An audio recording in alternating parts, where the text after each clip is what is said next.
हरे कृष्ण। आप सबको मेरा प्यार भरा राधे राधे। आज माघ मास की पूर्णिमा तिथि है।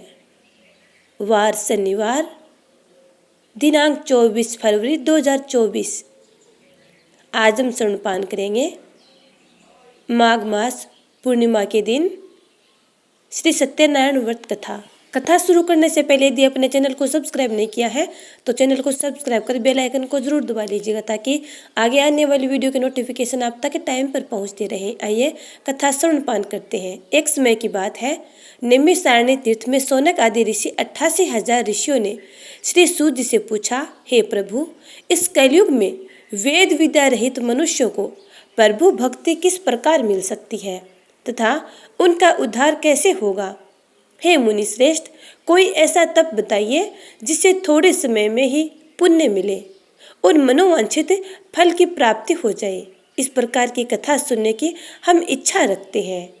सर्व शास्त्रों के ज्ञाता सूत जी बोले, हे वैष्णव में पूज्य, आप सभी ने प्राणियों के हित की बात पूछी है, इसलिए मैं एक ऐसा श्रेष्ठ व्रत आप लोगों को बताऊंगा जिसे नारद जी ने लक्ष्मी नारायण जी से पूछा था और लक्ष्मीपति ने मुनि श्रेष्ठ नारद जी से कहा था। आप सब इसे ध्यान से सुनिए। एक समय की बात है, योगी राज नारद जी दूसरों के हित की इच्छा के लिए अनेकों लोकों में घूमते हुए मर्त्युलोक में आ पहुँचे। यहाँ उन्होंने अनेक योनियों में जन्मे प्राय सभी मनुष्यों को अपने कर्मों द्वारा अनेकों दुखों से पीड़ित देखा। उनका दुख देख नारद जी सोचने लगे कि कैसा यत्न किया जाए जिसके करने से निश्चित रूप से मानव के दुखों का अंत हो जाए। इसी प्रकार मनन करते हुए वह विष्णु लोक में गए। वहाँ वह देवों के इस भगवान नारायण की स्तुति करने लगे, जिनके हाथों में शंख, चक्र, गदा और पद्म थे। गले में वरमाला थी। स्तुति करते हुए नारद जी बोले, हे भगवान, आप अत्यंत शक्ति से संपन्न हैं। मन तथा वाणी भी आपको नहीं पा सकती। आपका आदि, मध्य तथा अंत नहीं है। निर्गुण स्वरूप सृष्टि के कारण भक्तों के दुख को दूर करने वाले आपको मेरा नमस्कार है। नारद जी की स्तुति सुन विष्णु भगवान बोले, हे मुनि श्रेष्ठ, आपके मन में क्या बात है? आप किस काम के लिए यहाँ पधारे हैं, उसे निसंकोच कहो। इस पर नारद जी बोले कि मर्त्युलोक में अनेक योनियों में जन्मे मनुष्य अपने कर्मों के द्वारा अनेक दुख से दुखी हैं।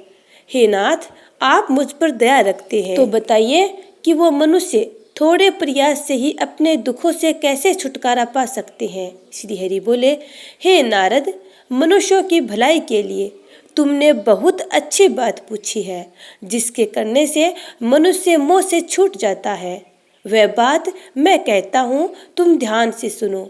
स्वर्ग लोक व मर्त्यु लोक दोनों में एक दुर्लभ उत्तम व्रत है जो पुण्य देने वाला है। आज प्रेमवश होकर मैं उसे तुमसे कहता हूँ।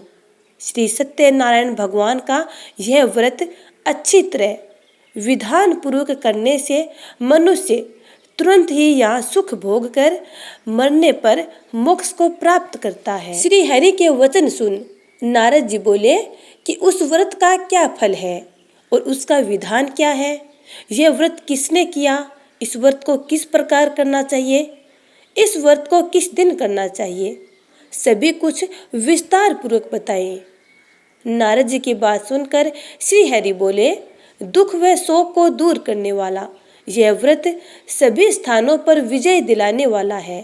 मानव को भक्ति व श्रद्धा के साथ शाम को श्री सत्यनारायण की पूजा धर्मपरायण होकर ब्राह्मणों व बंधुओं के साथ करनी चाहिए। भक्ति भाव से ही नैवेद्य केले का फल, घी, दूध और गेहूं का आटा सवाया ले। गेहूं के स्थान पर साठे का आटा, शक्कर तथा गुड़ लेकर वे सभी भक्षण योग्य पदार्थों को मिलाकर भगवान का भोग लगाएं। ब्राह्मणों सहित बंधु बांधवों को भी भोजन कराएं। उसके बाद स्वयं भोजन करें। भजन कीर्तन के साथ भगवान की भक्ति में लीन हो जाएं। इस तरह सत्यनारायण भगवान का यह व्रत करने पर मनुष्य की सारी इच्छाएं निश्चित रूप से पूरी होती है। इस कली काल अर्थात कलयुग में मृत्यु लोक में मोक्ष का यही एक सरल उपाय बताया गया है। सूत जी बोले, हे ऋषियों, जिसने पहले समय में इस व्रत को किया था उसका इतिहास कहता हूँ, ध्यान से सुनो। सुंदर काशीपुर नगरी में एक अत्यंत निर्धन ब्राह्मण रहता था। भूख प्यास से परेशान वह धरती पर घूमता रहता था। ब्राह्मणों से प्रेम करने वाले भगवान ने एक दिन ब्राह्मण का वेश धारण कर उसके पास जाकर पूछा, हे विप्र, नित्य दुखी होकर तुम पृथ्वी पर क्यों घूमते हो? दीन ब्राह्मण बोला, मैं निर्धन ब्राह्मण हूँ, भिक्षा के लिए धरती पर घूमता हूँ। हे भगवान, यदि आपके पास कोई उपाय है तो बताइए। वृद्ध ब्राह्मण कहता है कि सत्यनारायण भगवान मनोवांछित फल देने वाले हैं, इसलिए तुम उनका पूजन करो। इसे करने से मनुष्य सभी दुखों से मुक्त हो जाता है। वृद्ध ब्राह्मण बनकर आए सत्यनारायण भगवान उस निर्धन ब्राह्मण को व्रत का सारा विधान बताकर अंतर्धान हो गए। ब्राह्मण मन ही मन सोचने लगा कि जिस व्रत को वृद्ध ब्राह्मण करने को कह गया है मैं उसे जरूर करूंगा। यह निश्चय करने के बाद उसे रात में नींद नहीं आई। वह सवेरे उठकर सत्यनारायण भगवान के व्रत का निश्चय कर भिक्षा के लिए चला गया। उस दिन निर्धन ब्राह्मण को भिक्षा में बहुत धन मिला, जिससे उसने बंधु बांधुओं के साथ मिलकर श्री सत्यनारायण भगवान का व्रत संपन्न किया। भगवान सत्यनारायण का व्रत संपन्न करने के बाद वह निर्धन ब्राह्मण सभी दुखों से छूट गया और अनेक प्रकार की संपत्तियों से युक्त हो गया। उसी समय से यह ब्राह्मण हर माह इस व्रत को करने लगा। इस तरह से सत्यनारायण भगवान के व्रत को जो मनुष्य करेगा वह सभी प्रकार के पापों से छूटकर मोक्ष को प्राप्त होगा। जो मनुष्य इस व्रत को करेगा वह भी सभी दुखों से मुक्त हो जाएगा। सूत जी बोले कि इस तरह से नारद जी से नारायण जी का कहा हुआ श्री सत्यनारायण व्रत को मैंने तुमसे कहा। हे विप्रो, मैं अब और क्या कहूँ? ऋषि बोले, हे मुनिवर, संसार में उस विप्र से सुनकर और किस किस ने इस व्रत को किया, हम सब इस बात को सुनना चाहते हैं। इसके लिए हमारे मन में श्रद्धा भाव उत्पन्न हो रहा है। सूत जी बोले, हे मुनियों, जिसने इस व्रत को किया है वह सब सुनो। एक समय वही विप्र धन व ऐश्वर्य के अनुसार अपने बंधु बांधुओं के साथ इस व्रत को करने को तैयार हुआ। उसी समय एक लकड़ी बेचने वाला बुढ़ा आदमी वहां आया और लकड़ियां बाहर रखकर अंदर ब्राह्मण के घर में गया। प्यास से दुखी वह लकड़हारा उनको व्रत करते देख विप्र को नमस्कार कर पूछने लगा कि आप ये क्या कर रहे हैं तथा इसे करने से क्या फल मिलेगा, कृपया मुझे भी बताएं। ब्राह्मण ने कहा कि सब मनोकामनाओं को पूरा करने वाला यह सत्यनारायण भगवान का व्रत है। इनकी कृपा से ही मेरे घर में धन धान्य की वृद्धि हुई है। विप्र से सत्यनारायण व्रत के बारे में जानकर लकड़हारा बहुत प्रसन्न हुआ। चरणामृत लेकर वह प्रसाद खाने के बाद वह अपने घर गया। लकड़हारे ने अपने मन में संकल्प किया कि आज लकड़ी बेचने से जो धन मिलेगा उसी से श्री सत्यनारायण भगवान का उत्तम व्रत करूंगा। मन में इस विचार को ले बूढ़ा आदमी सिर पर लकड़ियां रखकर उस नगर में बेचने गया जहां धनी लोग ज्यादा रहते थे। उस नगर में उसे अपने लकड़ियों का दाम पहले से 4 गुना अधिक प्राप्त हुआ। बूढ़ा प्रसन्नता के साथ दाम लेकर केले, शक्कर, घी, दूध, दही और गेहूं का आटा ले और सत्यनारायण भगवान के व्रत की अन्य सामग्रियां लेकर अपने घर गया। वहां उसने अपने बंधु बांधुओं को बुलाकर विधि विधान से सत्यनारायण भगवान का पूजन और व्रत किया। इस व्रत के प्रभाव से वह बुढ़ा लकड़हारा धन, पुत्र आदि से युक्त होकर संसार के समस्त सुख भोग अंत काल में वैकुंठ धाम को चला गया। सूत जी बोले, हे श्रेष्ठ मुनियों, अब आगे की कथा कहता हूँ। पहले समय में उल्का मुख नाम का एक बुद्धिमान राजा था। वह सत्यवक्ता और जितेंद्रिय था। प्रतिदिन देव स्थानों पर जाता और निर्धनों को धन देकर उनके कष्ट दूर करता था। उसकी पत्नी कमल के समान मुख वाली तथा सती साध्वी थी।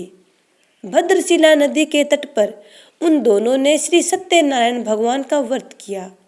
उसी समय साधु नाम का एक वैश्य आया। उसके पास व्यापार करने के लिए बहुत सा धन भी था।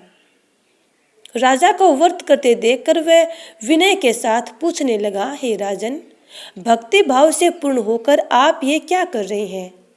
मैं सुनने की इच्छा रखता हूँ, तो आप मुझे बताएं।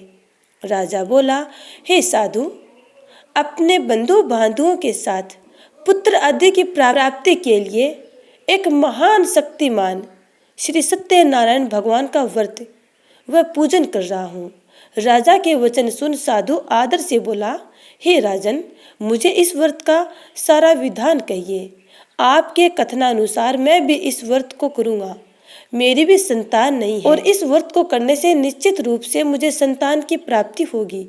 राजा से व्रत का सारा विधान सुन व्यापार से निवृत्त हो वह अपने घर गया। साधु वैश्य ने अपनी पत्नी को संतान देने वाले इस व्रत का संपूर्ण वर्णन कह सुनाया और कहा कि जब मेरी संतान होगी तब मैं इस व्रत को करूँगा। साधु ने इस तरह के वचन अपनी पत्नी लीलावती से कहे। एक दिन लीलावती पति के साथ आनंदित हो सांसारिक धर्म में प्रवृत्त होकर सत्यनारायण भगवान की कृपा से गर्भवती हो गई। 10वें महीने में उसके गर्भ से एक सुंदर कन्या ने जन्म लिया। दिनों दिन वह ऐसे बढ़ने लगी जैसे कि शुक्ल पक्ष का चंद्रमा बढ़ता है। माता पिता ने अपनी कन्या का नाम कलावती रखा। एक दिन लीलावती ने मीठे शब्दों में अपने पति को याद दिलाया कि आपने सत्यनारायण भगवान के जिस व्रत को करने का संकल्प किया था उसे करने का समय आ गया है।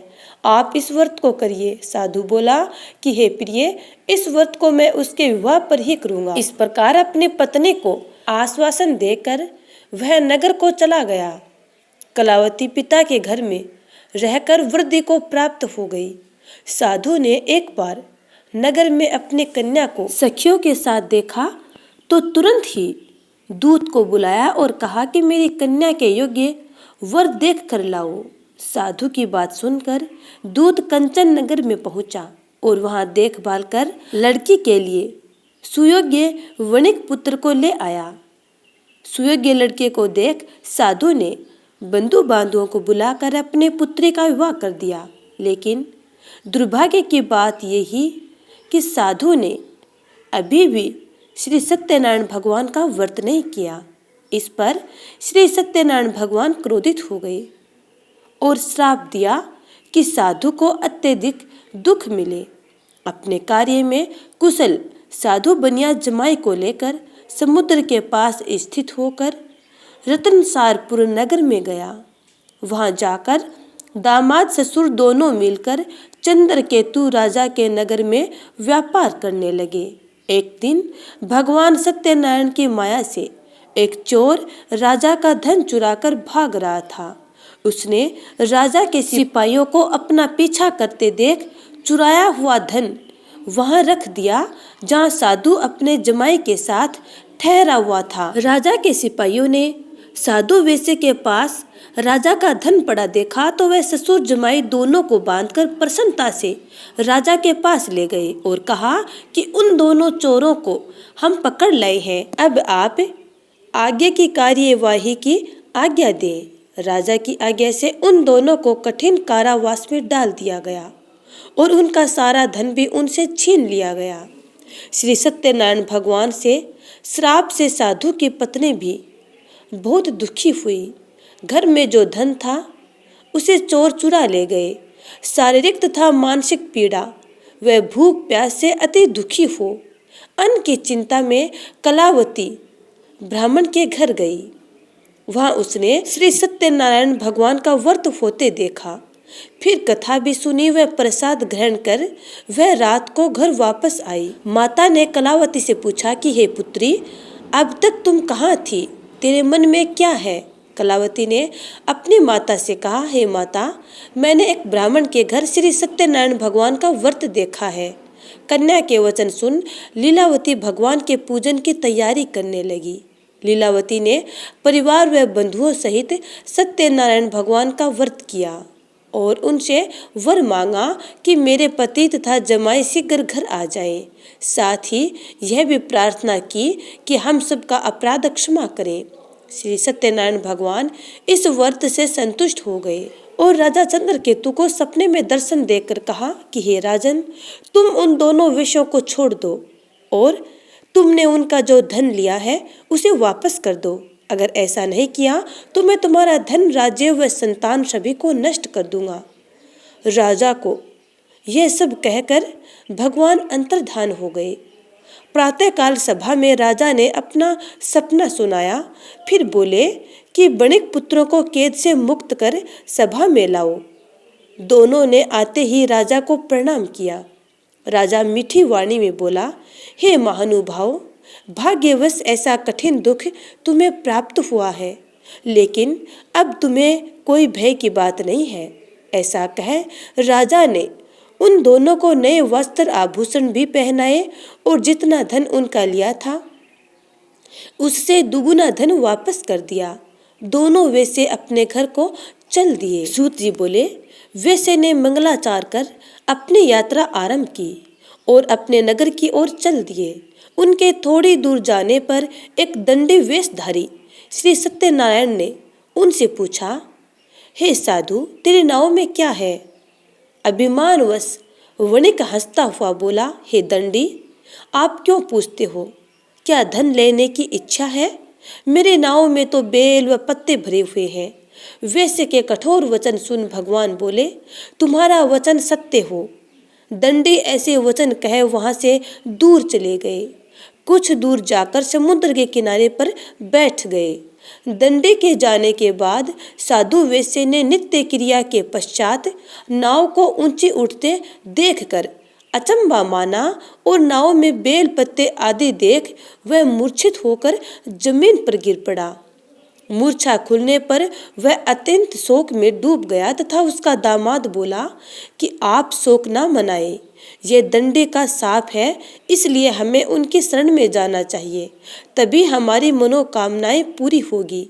दामाद की बात सुनकर वह दंडे के पास पहुंचा और अत्यंत भाव से नमस्कार कर बोला, मैंने आपसे जो असत्य वचन कहे थे उनके लिए मुझे क्षमा कर दे।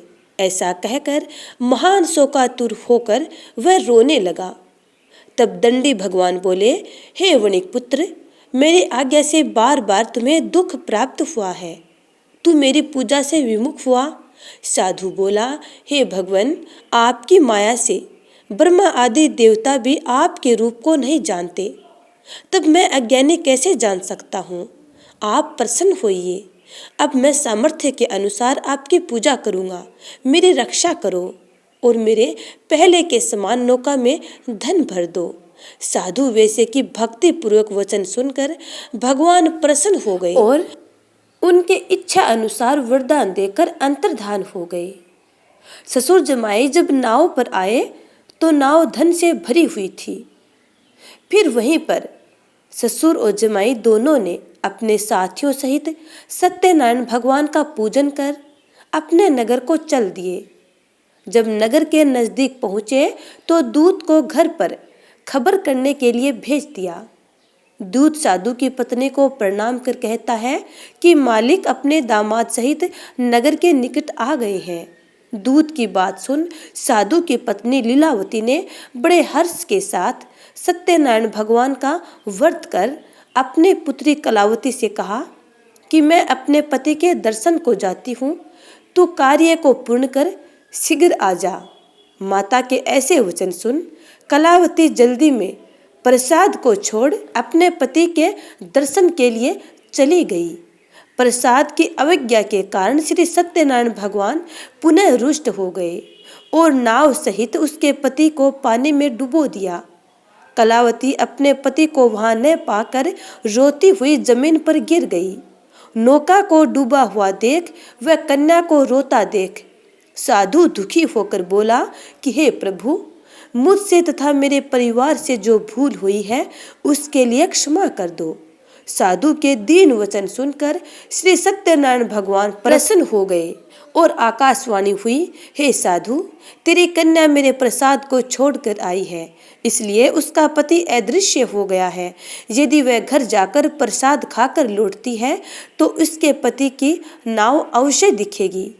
ऐसी आकाशवाणी सुन कलावती घर पहुंचकर प्रसाद खाती है और फिर आकर अपने पति के दर्शन करती है। उसके बाद साधु अपने बंधु बांधुओं सहित श्री सत्यनारायण भगवान का विधि विधान से पूजन करता है और इस लोक का सुख भोग कर अंत में स्वर्ग को जाता है। सूत जी बोले, हे ऋषियों, मैं और भी एक कथा सुनाता हूँ, उसे भी ध्यान पूर्वक सुनो। प्रजा पालन में लीन तुंगध्वज नाम का एक राजा था। उसने भी भगवान का प्रसाद त्याग कर बहुत ही दुख सहन किया था।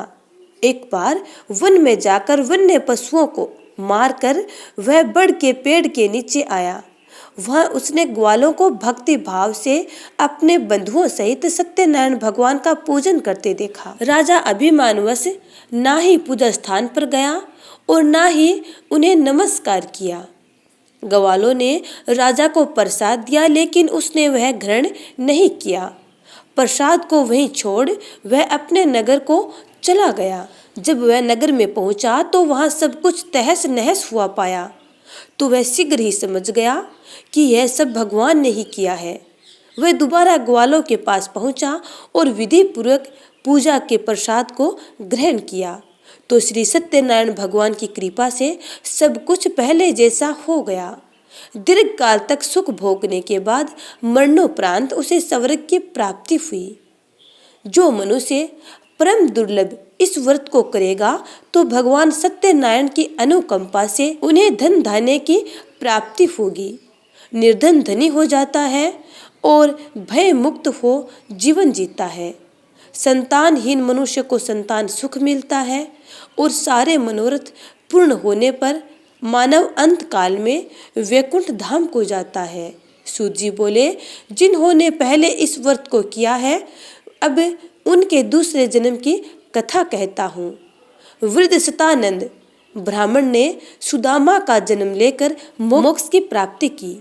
लक्कड़हारे ने अगले जन्म में निषाद बनकर मोक्ष प्राप्त किया। उल्का मुख नाम का राजा दशरथ होकर वैकुंठ को गए।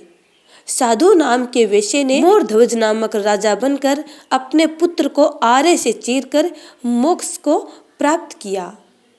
महाराज तुंगध्वज ने स्वयंभू होकर भगवान में भक्ति युक्त हो कर्म कर मोक्ष की प्राप्ति की। बोलिए श्री सत्यनारायण भगवान की जय। हे भगवान, जिस प्रकार आपने उन सब की मन इच्छाएं पूर्ण की, वैसे ही अपने सब प्यारे भक्तों की मंगल कामनाएं पूर्ण करना। जय श्रीमन नारायण। श्रीमन नारायण नारायण हरि हरि, भजमन नारायण नारायण हरि हरि।